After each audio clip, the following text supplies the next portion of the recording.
네, 우리 다 함께 찬송가 88장을 찬양하시겠습니다. 찬송가 88장입니다.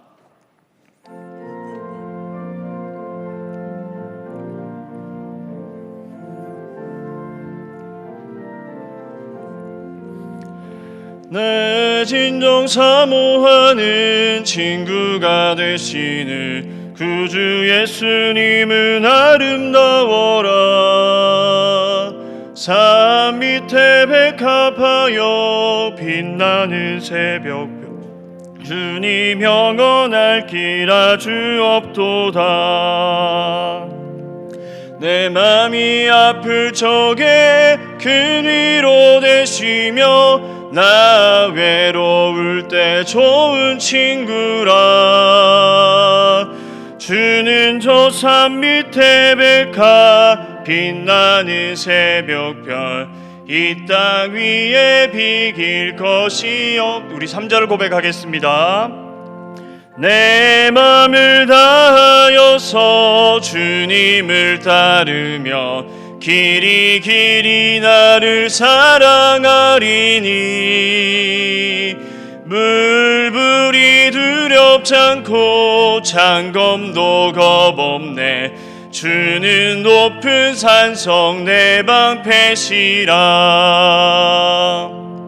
내 영혼 먹이시는 그네 누리고 나 친히 주를 뵙기 원하네. 주는 저 산 밑에 백합 빛나는 새벽별 이 땅 위에 비길 것이 없도다.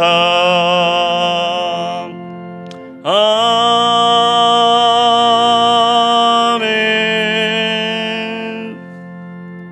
제가 기도하도록 하겠습니다. 하나님 아버지, 참으로 감사합니다. 오늘 예배를 사모함으로 주님 앞에 나오게 하심을 참 감사드립니다. 하나님, 우리가 있는 자리에서 주님을 사모함으로 이 시간 말씀을 들을 때 성령께서 우리와 함께하여 주시고 오늘 들을 말씀을 우리의 또 삶으로 살아내는 우리 귀한 성도들의 삶 될 수 있도록 하나님 은혜를 베풀어 주시옵소서. 하나님, 내일부터 설명절이 시작됩니다.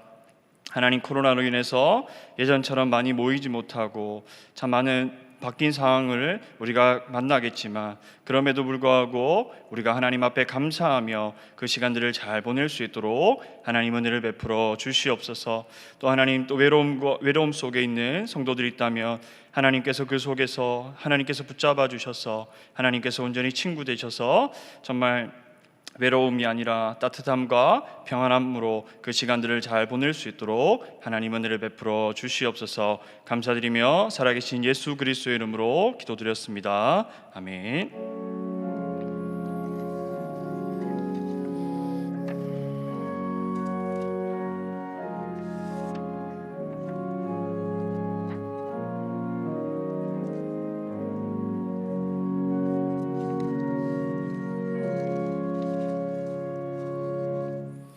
네, 오늘 우리가 함께 찾으실 말씀은 누가복음 22장 우리 1절부터 23절까지의 말씀입니다.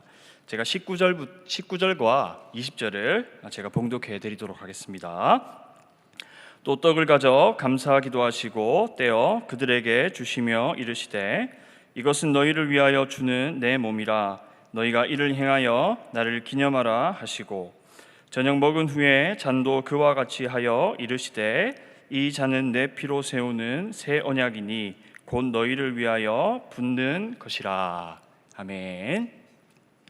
오늘 본문은 유월절 배경으로 이렇게 이루어지고 있습니다. 유월절 전에 일어난 사건, 또 유월절을 보내면서 일어난 사건으로 이렇게 이루어져 있는 것이죠.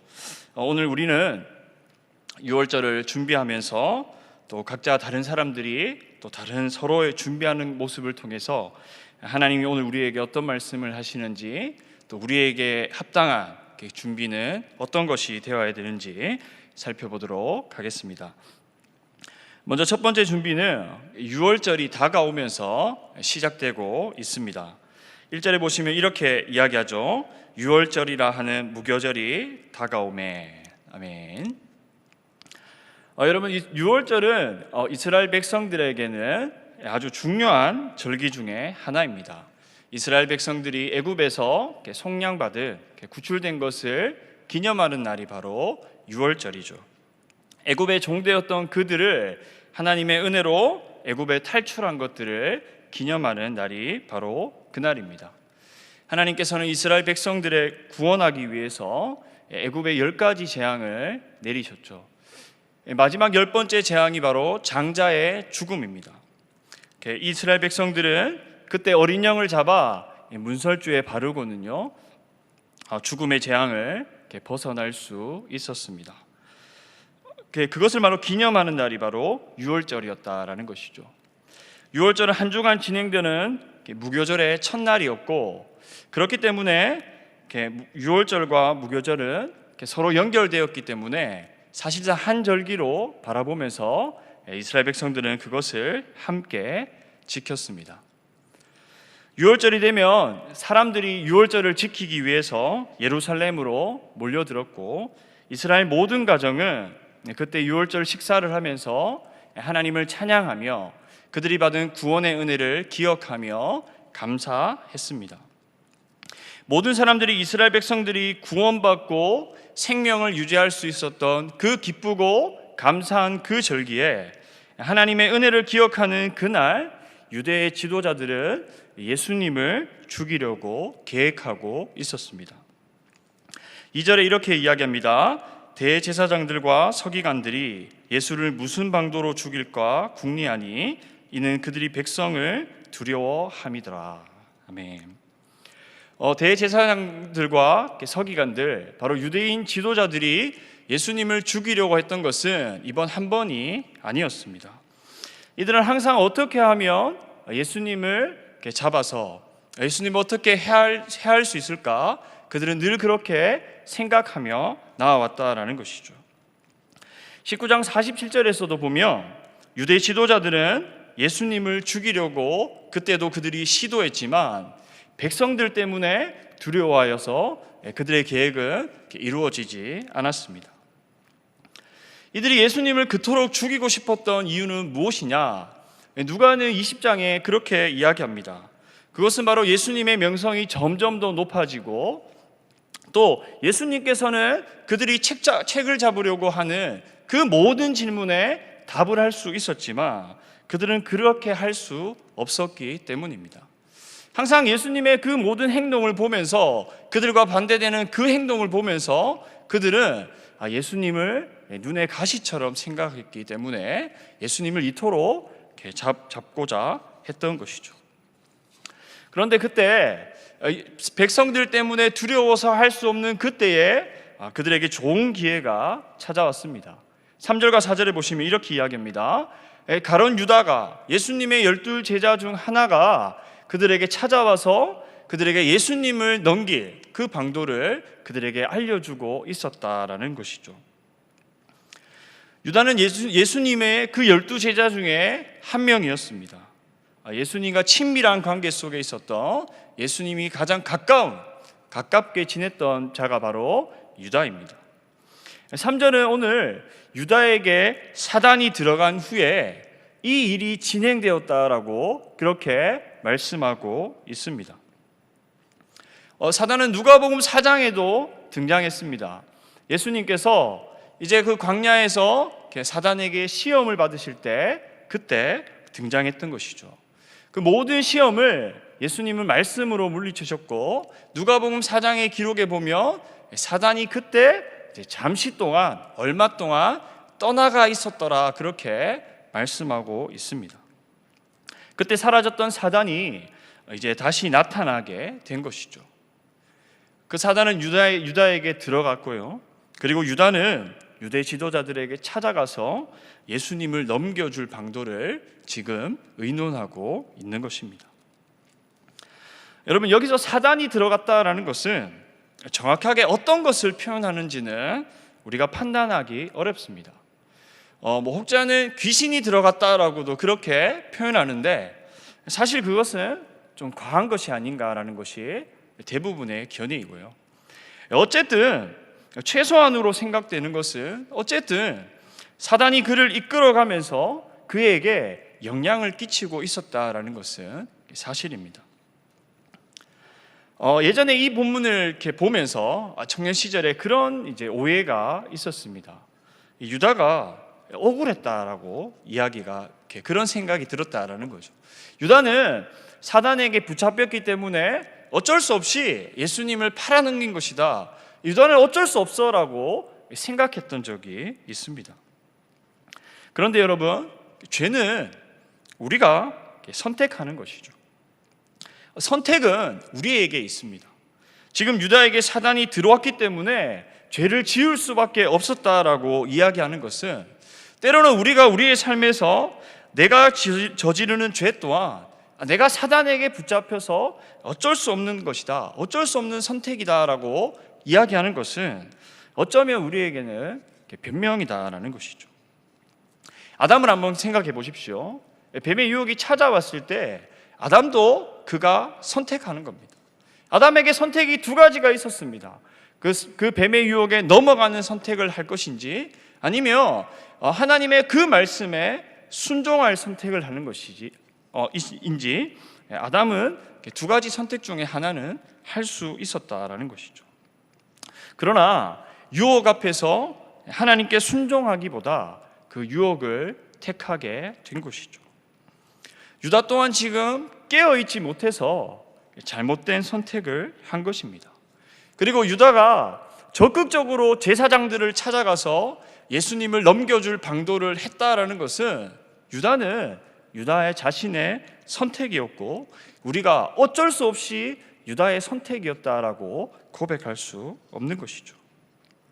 유다는 예수님과 가까이 있었지만 깨어있지 못했습니다. 그래서 사단의 유혹에 넘어가 버렸고 그는 끝내 유월절이 다가올 그때에 예수님을 팔 준비를 하고 있었던 것이죠. 여러분, 이제 유다 지도자들에게는 이것은 참으로 기쁜 소식이었습니다. 5절에 그들의 반응이 나옵니다. 그들이 기뻐하여 돈을 주기로 언약하는지라. 그들이 기뻐하는 것은 당연한 것이죠. 어떻게 하면 예수님을 잡을 수 있을까라고 고민하는 그들. 그런데 이제 유월절이 다가왔고요. 많은 사람들이 몰릴 그때 이제 어쩔 수 없구나라고 이제 어떻게 해야 되지 고민하고 있었을 그때에 예수님의 제자 중 하나가 어쩌면 내부 고발자와 같은 것이죠. 아주 예수님과 친밀한 관계 속에 있던 그 사람이 이제 자신들에게 찾아와서 넘겨줄 방도를 하니까 그들이 기뻐하는 것은 당연한 겁니다. 어떻게든 많은 사람들의 눈을 피해서 예수님을 잡을 좋은 기회가 생긴 것이고 그리고 잘못되어도 그들에겐 크게 손해가 아니었습니다. 모든 잘못을 유다에게로 돌려버릴 수 있는 좋은 기회였다라는 것이죠. 유대 지도자들은 그 제안에 오케이 했고요, 승낙했고요, 돈을 주기로 약속했고 6절에 유다는 그것을 받아들이고는 무리가 없는 틈을 타서 예수님을 넘겨주겠다 그렇게 서로 약속하게 되었습니다. 여러분, 오늘 유다가 과연 뭐 때문에 이런 선택을 했겠습니까? 예수님을 왜 배반했겠습니까? 여러 가지 추측이 있겠죠.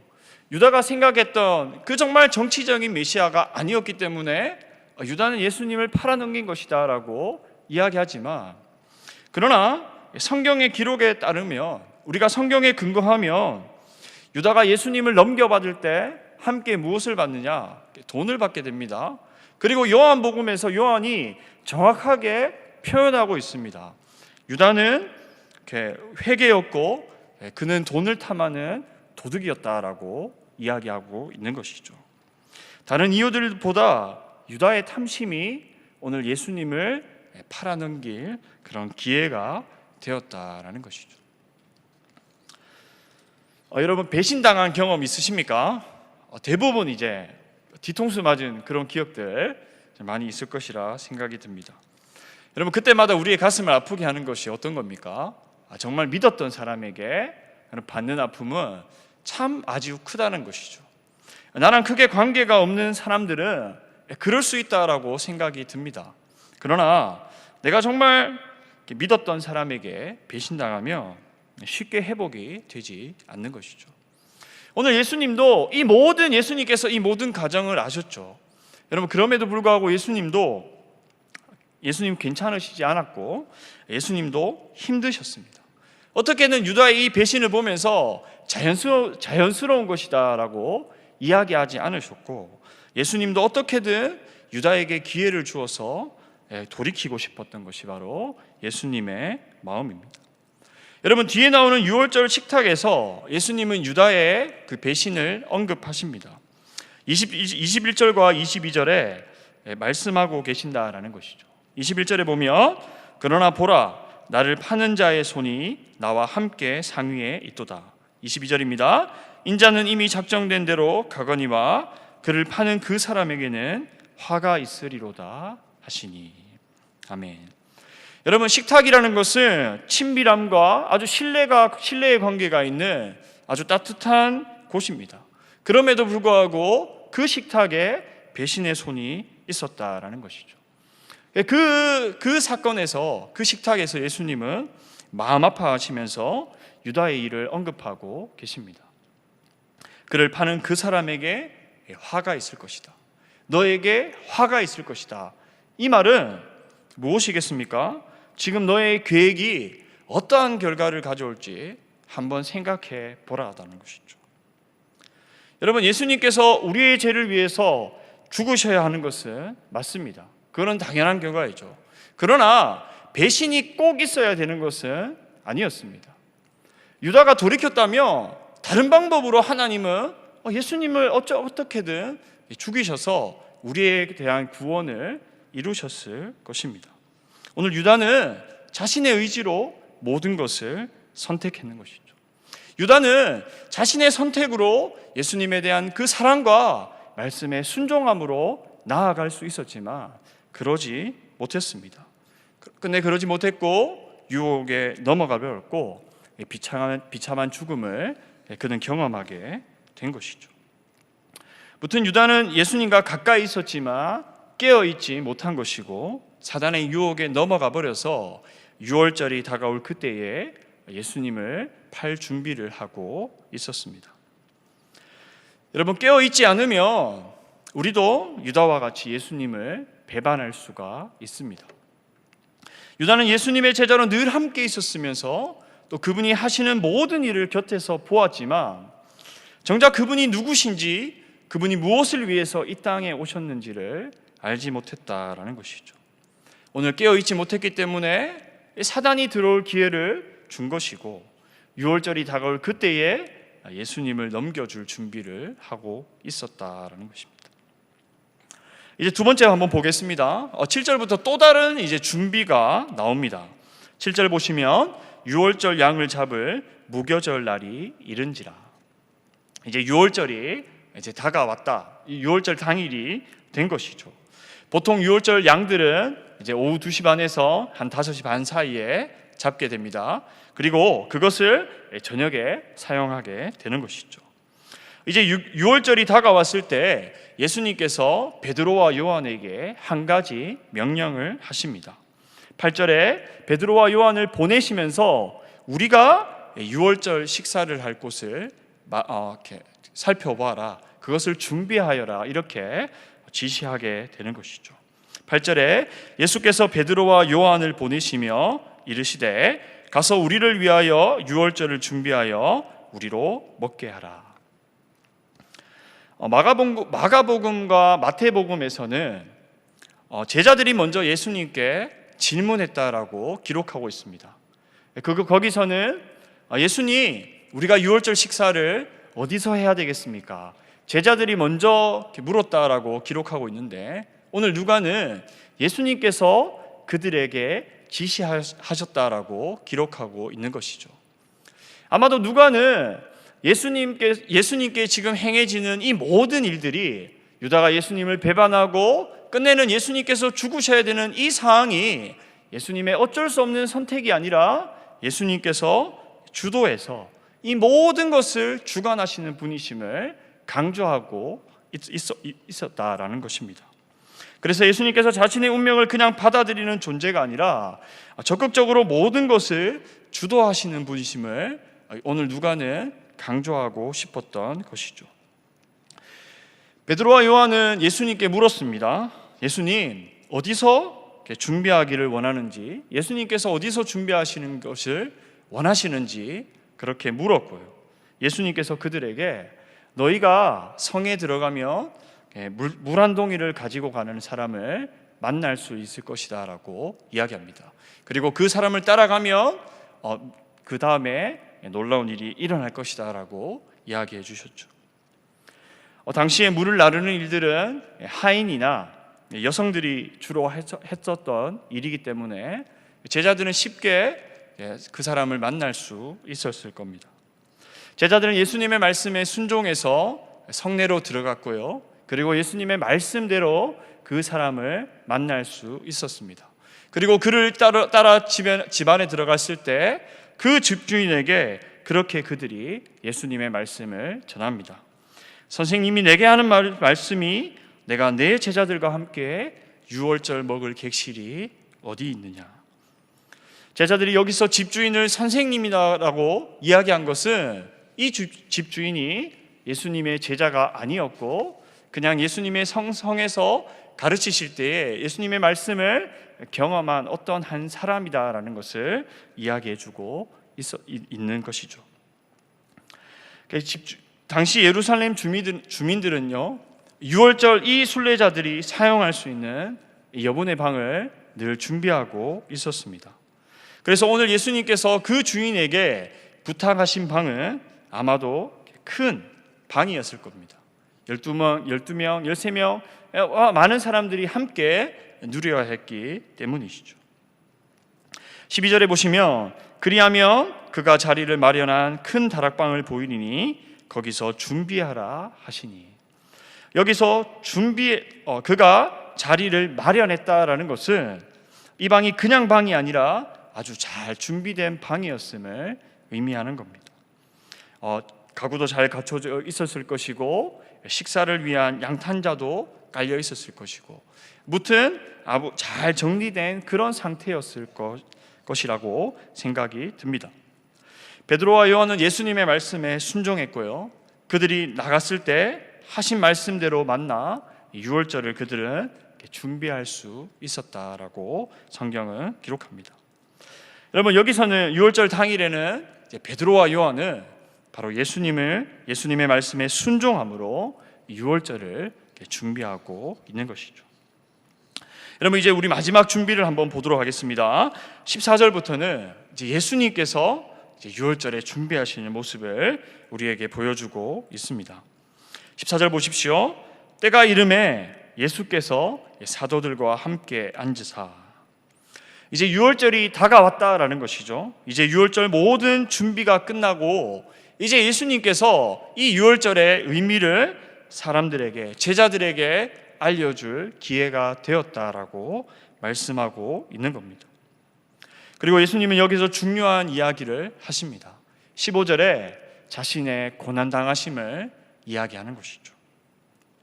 또한 제자들과 유월절에 이 음식을 먹기를 기대하였다라고 그렇게 예수님은 말씀하고 있습니다. 여러분, 이 말씀을 통해서 나의 고난은 어쩔 수 없는 선택이 아니라 스스로의 선택임을, 또한 예수님께서 지금 주어진 모든 상황을 주관하고 있음을 다시 한번 우리에게 알려주는 것이죠. 그리고 이어지는 16절에 그렇게 원하던 식탁에서 이 유월절이 하나님 나라에서 이루어질 때까지 다시는 먹지 않을 것이다 라고 선언하시면서 제자들에게 너희가 이제 기억해야 될 유월절이 무엇인가에 대해서 오늘 말씀해 주고 있습니다. 여러분, 16절에 보시면 그렇게 말씀합니다. 16절입니다. 내가 너희에게 이르노니 이 유월절이 하나님 나라에서 이루기까지 다시 먹지 아니하리라 하시고, 여기서 자신의 그 고난 그리고 자신의 그 계획을 말씀하시면서 하나님 나라의 계획이 이루어질 것을 이야기하고 계시죠. 여러분, 예수님을 통한 하나님의 계획이 무엇이겠습니까? 바로 예수님을 통해 우리를 구원하실 그 구원이죠. 유월절 식탁을 맞으면서 애굽에서 그 구원을 기념하는 그날에 유월절 식탁을 맞이하면서 예수님은 하나님 나라의 계획을 말씀해 주고 있습니다. 이제 유월절을 기념하는 것을 넘어서 나를 통해서, 나의 죽음을 통해서 너희가 새로운 구원을 얻을 것이다. 그것을 말씀해 주고 있는 것이죠. 이제 제자들은 유월절을 보낼 때마다 출애굽 사건을 기억하는 것은 물론이고, 더 나아가서 예수님께서 베푸신 구원을 생각하며, 더 나아가서 예수님의 재림을 그들은 기대하게 될 것입니다.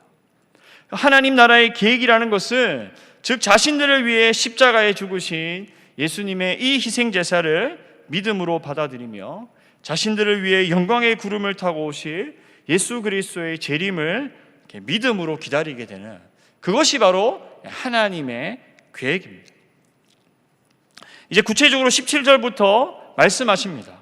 잔을 받으시고 감사 기도하시면서 이르시되 이것을 갖다가 너희끼리 나누라, 그렇게 이야기하시죠. 이제 자신의 그 피를 의미하는 잔을 주시면서 자신의 그 계획들을 구체적으로 이야기하고 계시는 것이죠. 유대인의 그 유월절의 식사는 일반적으로 4번의 과정으로 이루어져 있었습니다. 이들은 전통적으로 포도주를 4번에 걸쳐서 나누어 마셨다라는 것이죠. 먼저 유월절을 준비하는 과정에서 축복하면서 마셨고요. 다음으로 유월절을 기념하는 이유에 대해서 설명하면서 그들은 먹었고, 또 유월절 양을 먹으면서 취했다라는 것이죠. 여기서 언급하신 잔은 바로 첫 번째 잔입니다. 보통 가정에서 가장이 유월절을 축복하면서 시작합니다. 애굽에서 구원받은 그 구원의 은혜를 기념하며 기억하며 잔을 나누죠. 예수님께서도 잔을 드시며 하나님의 공급과 하나님의 구원을 감사하면서 기도를 드렸습니다. 그리고 제자들에게 그 잔을 제자들에게 주시면서 너희끼리 나누어라, 그렇게 말씀하고 있는 것이죠. 이것을 통해서 제자들은 예수님과 하나됨을 경험할 수 있었을 겁니다. 당시에 한 잔으로 그것을 나눈다라는 것은 그 사람과의 깊은 사귐을 의미하는 것이었기 때문입니다. 나중에 예수님의 그 부활 후에 제자들은요, 예전의 그 기억들을 회생하면서 그때의 그 잔이 자신들을 위해서 죽음으로 가고 계시는 예수님의 그 예수님과 우리가 연합하였구나, 그것을 그들은 기억할 수 있었습니다. 그리고 이제 19절에 떡을 나누십니다. 떡을 나누시면서 제자들을 위해서 나누시면서 이것은 너희를 위한 내 몸이다라고 말씀하시죠. 그리고 나서 나를 기념하라, 그렇게 예수님께서는 이야기를 해 주십니다. 여기서 기념하라라는 것은 단순히 그것을 기억하고 감사하라는 의미가 아닙니다. 더 나아가서 이 의식을 계속해서 너희가 반복하는 것이나 너희가 그냥 나를 떠올려야 돼, 그 정도로 예수님은 이야기하고 계신 것이 아니다라는 것이죠. 예수님께서 하신 자기 희생을 우리도 본받아야 됨을 말씀하고 계신 것입니다. 그냥 단순히 떡과 잔을 주시면서 나를 기념하라, 내 은혜를 기억하고 감사해야 돼, 여기서 머무르는 것이 아니라 예수님께서 베풀어 주신 그 희생의 그 정신을 본받아 너희도 나처럼 삶을 살아가라, 그렇게 말씀하고 있다라는 것이죠. 예수님의 그 죽으심에 담긴 구원의 의미를 깨닫고 그분이 다시 오실 때까지 삶으로 살아가는 것을 의미하고 있다라는 것이죠. 고린도전서 11장에 보면 바울이 고린도 문제를 지적하면서 이제 성만찬에 대해서 언급하고 있습니다. 당시 고린도 교회 성도들은 이 성만찬을 하면서 이 예식을 자신들의 그 재산을 뽐내는 수단으로, 또 자신들의 명예를 높이는 수단으로 사용하고 있었다라는 것이죠. 예수님께서 기념하라, 예수님을 높이고 기억해야 되는 그 의미가 고린도 교회 성도들에게는 점점 퇴색되어졌다라는 것이죠. 그래서 식사를 하는 그 시간에도 다른 사람들과 그들은 나누는 것에 인색했습니다. 여러분, 한 집단은 아주 배불리 먹는 반면에 다른 집단은 굶주리게 되는 그런 상황들이 고린도 교회에 나타났다라는 것이죠. 그래서 종합적으로 고린도 교회의 그 문제가 무엇이었냐? 예수님의 핏값으로 산 형제 자매에 대한 배려와 따뜻한 사랑이 없었다라는 것이죠. 예수님께서 모든 사람들을 구원하시면서 떡을 떼시고 잔을 나누시면서 너희도 이처럼 사랑하라 말씀하신 그 사랑이 그들에게는 없었다라는 것이죠. 그래서 바울이 그렇게 이야기합니다. 예수님께서 너희에게 이것을 행하라라고 말씀하신 것은 단순히 너희가 종교적 의식을 재현하는 것이 아니라 예수님의 희생을 닮아서 너희도 그처럼 그렇게 살아야 된다라고 이렇게 말하고 그렇게 강력하게 바울은 이야기하고 있다라는 것이죠. 여러분, 우리가 주의 식탁을 대할 때 또 예수 그리스도의 그 구원의 은혜를 생각할 때 우리가 어떤 마음가짐으로 나아가야 되겠습니까? 주님의 죽으심을 기념하면서 우리를 구원하신 예수 그리스도의 십자가를 깊이 기억하고 감사하는 것은 물론이거니와 우리도 예수님의 그 희생을 닮아서 예수님처럼 살아가겠습니다라는 그 고백이 우리에게 있어야 된다라는 것이죠. 내가 그렇게 살아내겠습니다. 그렇게 고백하는 것이 예수 그리스도의 그 죽음을 진정한 의미를 되돌아보는 것이 아닌가라고 그런 생각이 듭니다. 그리고 이제 20절에 잔을 나누십니다. 그리고 자신을 피로 세우는 이것은 새 언약이다라고 말씀해 주고 있습니다. 여러분, 예수님의 이 희생의 피는 새로운 언약을 위한 것입니다. 그 언약은 하나님이 자신의 백성의 죄를 사하심을 통해서 하나님과 백성을 명확하게 연합되는 것을 의미하는 것이죠. 예수님의 피는 출애굽 전에 문설주에 바른 그 유월절의 어린 양의 피를 넘어서는 것입니다. 여러분, 예레미야서 31장 31절과 34절에 보면 예수님께서는 새로운 약속, 하나님께서는 우리에게 새로운 약속을 이야기해 주십니다.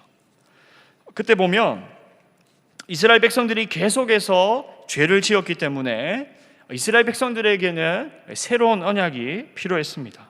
그래서 하나님께서 그들에게 어떻게 말씀하시냐면, 제가 한번 읽어드리겠습니다. 내가 나의 법을 그들의 속에 두며 그들의 마음에 기록할 것이다 라고 그렇게 예수님은 말씀하시고, 하나님은 내가 그들의 악행을 사하고 다시는 그 죄를 기억하지 아니하리라 그렇게 선언하고 계십니다. 백성들을 죄를 계속해서 지어서 이제 새로운 언약이 필요한데 그 새로운 언약은 정말 다를 것이다 라고 이야기하는 것이죠. 그래서 예수님의 그 죽음의 희생을 통해서 하나님은 이스라엘 백성들과 새로운 언약을 세우시게 되는 것이죠. 우리와 사람들과의 그 화목, 우리가 예수님을 피를 통해서 하나님과의 그 진정한 화목을 경험하게 되는 새로운 언약을 세워주신다라고 고백하고 있다라는 것입니다. 그래서 정말 이 예수님의 죽음의 희생의 피는 하나님께서 세우신 새로운 것이고 정말 종말론적인 죄사함을 약속하는 놀라운 희망의 메시지가 되는 것입니다. 오늘 6월절에 예수님은 무엇을 하십니까? 우리를 위해서 죽으실 준비를 하고 있다라는 것이죠. 여러분, 예수님께서 오늘 6월절 식탁을 기대하시면서 준비하신 것은 자신의 죽음으로 말미암아 이제 하나님께서 정하신 새로운 언약을 세워주겠다 말씀하시는 겁니다. 여러분, 예수님의 이제 6월절은 애굽을 속량하는 그런 애굽의 속량을 감사하고 기억하는 것을 넘어서서 그 이스라엘 백성들은 이제 6월절을 대할 때마다 예수님의 그 새로운 언약을 기대하며 또 다가오실 예수님의 재림을 기대하며 감사하며 살아가는 것이죠. 죄인에 대한 죄사함, 우리를 위해 용납하신 그 사랑을 기억하면서 더 나아가서 그렇게 살아가는 것입니다. 그분의 뜻에 합당하게 살아가는 것이죠. 여러분, 꼭 기억했으면 좋겠습니다. 우리가 예수님의 죽으심에 감사하고 그것을 기억하는 거 너무나 중요합니다. 그러나 합당한 삶이 주어지지 않으면 그것은 아무런 의미가 없다라는 것이죠. 날마다 살아냄으로 하나님께 영광 돌리는 삶이 되었으면 좋겠습니다. 말씀을 정리하면서 여러분, 오늘 우리는 유월절을 중심으로 서로 다른 준비의 모습을 보았습니다. 오늘 유다는 예수님을 죽일 준비를 하였고요, 베드로와 요한은 유월절 그 식탁을 준비했습니다. 그리고 예수님께서는 십자가에서 우리를 구원하실, 그리고 하나님께서 새로운 언약, 세우신 새로운 언약을 예수님은 준비해 주셨습니다. 여러분, 우리는 무엇을 준비해야 되겠습니까? 여러분, 깨어있지 못해서 유다처럼 예수님을 팔 준비를 해야 되겠습니까? 당연히 아니겠죠. 여러분, 하나님 나라에 합당한 준비가 무엇이겠습니까? 늘 깨어서 그분의 뜻에 합당하게 살아가는 것입니다. 하나님은 우리에게 자유의지를 주셔서 우리로 하여금 늘 선택하게 하시죠.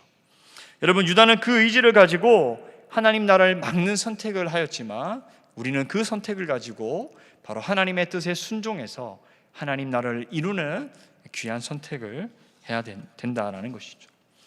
요즘 교회와 그리스도인들에 대한 비난과 비판이 너무나 심각할 정도입니다. 이토록 욕을 먹은 적이 언제 있었나 싶을 정도로 엄청나게 욕을 먹고 있는 그런 상황이죠. 여러분, 교회와 성도들의 삶은 하나님 나라를 이루는 것보다 하나님 나라를 막는 것이 되지 않느냐, 그렇게 생각할 정도입니다.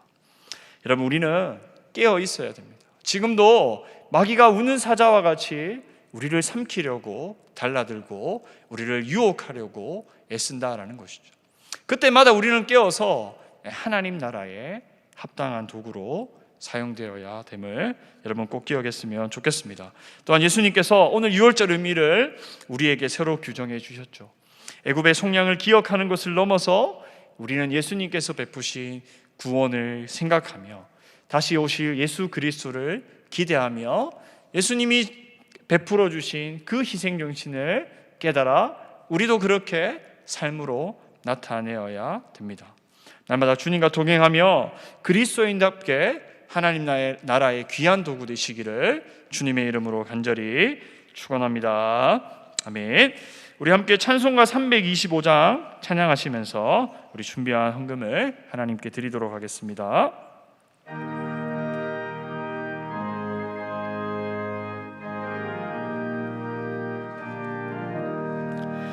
예수가 함께 계시니 시험이 오나 겁없네. 기쁨의 근원 되시는 예수를 위해 삽시다. 날마다 주를 섬기며 언제나 주를 기리고 그 사랑 안에 살면서 딴 길로 가지. 3절 고백하겠습니다. 이 세상 친구 없어도 예수는 나의 친구니 불의한 일을 버리고 예수를 위해 삽시다. 날마다 주를 섬기며 언제나 주를 기리고 그 사랑 안에 살면서 딴 길로 가지 마. 4절입니다. 주께서 심판하실 때 잘했다 칭찬하리니 이러한 상급 받도록 예수를 위해 삽시다. 날마다 주를 섬기며 언제나 주를 기리고 그 사랑 안에 살면서 딴 길로 가지 맙시다. 네, 제가 기도하겠습니다. 하나님 아버지 참으로 감사를 드립니다.